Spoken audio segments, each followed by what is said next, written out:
Super 6 కూడా 2025లో ఎంత మేరకు అమలు చేయాలనేటువంటి దాంట్లో చంద్రబాబు గారు, లోకేష్ బాబు గారు, పవన్ కళ్యాణ్ గారు ఆలోచన చేస్తూ ఉన్నారు. ఆర్థిక విధ్వంసం జరిగినటువంటి రాష్ట్రాన్ని గాడిలో పెట్టేటువంటి దానికి 8 నెలలు సమయం పడుతుంది.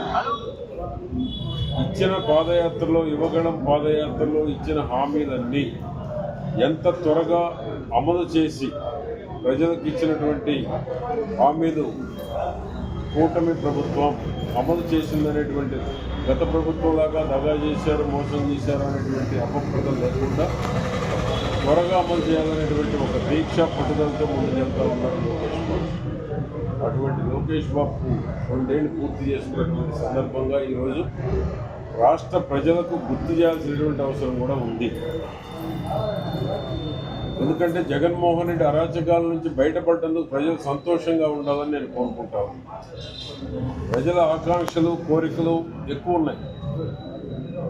ఆ కోరికలు వాటన్నిటికన్నా స్వేచ్ఛగా బతకడానికి, స్వతంత్రంగా బతకడానికి, ఎటువంటి భయాలు లేకుండా ఉండేటువంటి దానికి, జగన్మోహన్ రెడ్డి అరాచకాల నుంచి బయటపడ్డదానికి ఈరోజు చంద్రబాబు గారు అక్కడ ఉండబట్టే రాష్ట్రంలో ఉన్న ప్రజలందరూ సంతోషంగా ఉన్నారు.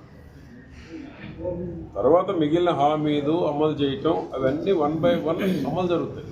ముందు ఈరోజు స్వేచ్ఛ వచ్చింది, స్వాతంత్రం వచ్చింది, ప్రజలు సంతోషంగా ఉన్నారు. ఎవరికి వారు ఈరోజు భయం లేకుండా బతికేటువంటి రోజులు కలిగి ఈ రోజు అంటే దానికి కారణం యువగళం పాదయాత్ర, కూటమి ప్రభుత్వం, చంద్రబాబు గారు ముఖ్యమంత్రిగా ఉండటం.